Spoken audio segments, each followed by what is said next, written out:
আচ্ছা, কইছিলাম না আমার ভাই ভাবি সবাই আমার বাসাইতে আসবো। এখন দেখেন, শোনেন, রক্ত কোনোদিন বেইমানি করে না। আস্তে বক্তৃতা বন্ধ।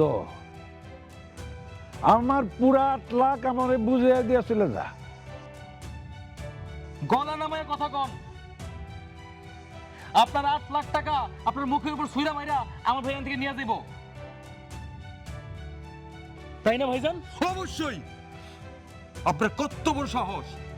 আপনি আমার কলিজার টুকরা মেজো বাইরে গাছের সাথে বাইধা রাখছেন। আপনার সব টাকা আমি ফিরাই দেবো, ফিরাই দিয়ে আমি প্রতিশোধ দেবো। অবশ্যই। মুন্সি চাচা, আপনি আমার কলিজায় হাত দিচ্ছেন, ব্যাপারটা কি আপনি বুঝতে পারছেন? চুপ! একদম চুপ। আমার 8 লাখ টাকার পিছে তোগো পিছে ঘুইরা আরো 8 লাখ টাকার পরিশ্রম আমি দিছি।